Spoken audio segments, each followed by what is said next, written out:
Everyone, JP দুষ্টু ব্লগে তোমাদেরকে স্বাগতম। গুড আফটারনুন সবাইকে।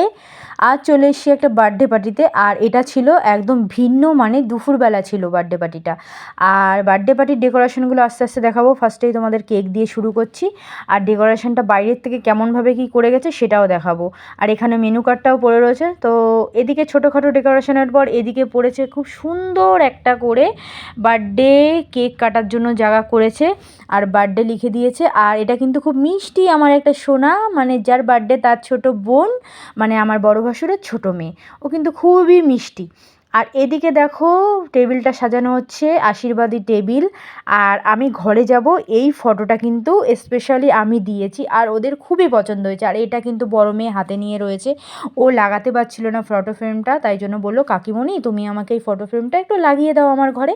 তাই জন্য আমি দড়ি বেঁধে পুরো জায়গা মতন সেটে দিলাম। আর এই ফটো ফ্রেমটা কিন্তু এভাবে রাখবে না, যেহেতু এই জায়গায় ভালো লাগছে না বলে ও পরে সরিয়ে দেবে। যাই হোক, আমার লাগানোর দরকার, আমি লাগিয়ে দিই ফটো ফ্রেমটা। আর এদিকে দেখি ওর পৌশালী নাম, তাই জন্য পুরোটা ধরাতে পারিনি বলে এখানে পৌ নামটা লিখেছে। আর ইতিমধ্যে নাম লিখে গোছাতে গোছাতে দেখি এদিকে সাজাচ্ছে, পায়েস টায়েস রেডি করছে। আর এদিকে দিদিভাইরা আর কি কথা বলছিল। এটা কিন্তু বদ্দিভাই, পিঙ্ক কালারের শাড়ি পরা, মানে যার বার্থডে আমার বদ্দিভাই তার মা। আর এটা হচ্ছে ছোটো ননদ, এটা হচ্ছে মেজদি ভাই, হ্যাঁ, ওর কাকিমণি যার বার্থডে। আর এদিকে এই দেখো এসব করতে করতে একদম সাজানো ইতিমধ্যে তৈরি হয়ে গেছে, ও কিন্তু বসেও পড়েছে। তাই বেশি বকবক করবো না, চলো আশীর্বাদটা শুরু থেকে শেষ পর্যন্ত দেখতে থাকো।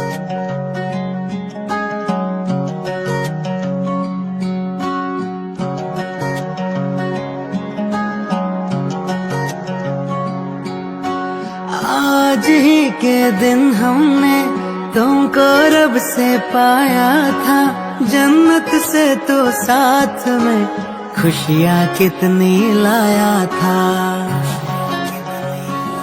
हो आसमानों को छू ले तू, ये दुआ हमारी है।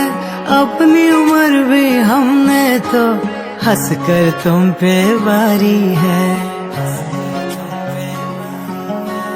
तेरे जन्म का ये शुभ दिन, 100 बार आए ये शुभ दिन, ख्वाब पूरे हो तुम्हारे अरमा इस दिल का। तुमको मुबारक हो ये पल अपने जन्मदिन का, भव्य तो जान से प्यारा तो ही संसार हमारा है। भव्य तो जान से प्यारा तो ये संसार हमारा है। आज तुम्हारा আজকে কেক কাটতে কাটতে প্রায় 3:30 বেজে গেল, তাই জন্য খুব তাড়া ছিল। তাই কেক কেটে ও বেরিয়ে গেল, আর দিদিভাই এখানে কেক পিস পিস করে সবার হাতে দিয়ে দিল। সবাই খাওয়া দাওয়া করে কেক খেয়ে চলে আসলো উপরে খাওয়া দাওয়ার ব্যবস্থা করেছিল। আর এটা কিন্তু আমার জামাইবাবু, আমি জামাইবাবুর পিছনে লেগে বললাম তোমাকে এক গালেই মিষ্টিটা ভরতে হবে, আর আমি ভিডিও করব।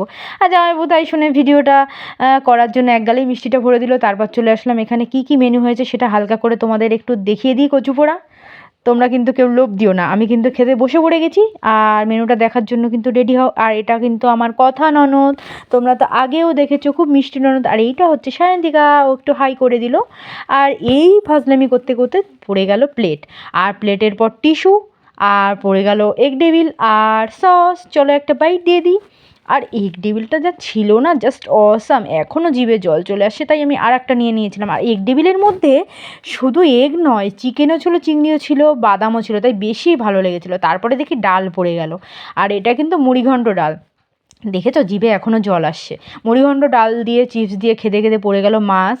আমি মাছের ঝোলটা নিয়ে নিই, দই কাতলা করেছিল, আমার গ্যাস হয় তাই মাছটা দিয়ে তারপর ডালটা দিয়ে খেয়ে দেখি ফ্রাইড রাইস পড়ে গেল, চিকেন কষা, একদম চিকেনটা জাস্ট হয়েছিল না। ফ্রাইড রাইসটা নিয়ে একটা বাইট দিয়ে দিলাম, আর স্যালাড দিয়ে, তারপরে চাটনি দিয়ে, চাটনিটাও সত্যি খুবই সুন্দর হয়েছিল। চাটনি পাঁপড় খেয়ে একটা গুড়ের রসগোল্লা খেয়ে নিলাম। তারপরে চলে আসলো ক্যাম্পা, তোমাদের দাদাভাইয়ের ক্যাম্পাটাও আমাকে দিয়ে গেছে, হজমোলাটাও খেয়ে নিই। তো চলো আজকের ভিডিও এই পর্যন্তই। ভিডিওটা ভালো লাগলে লাইক কমেন্ট শেয়ার করে দিও।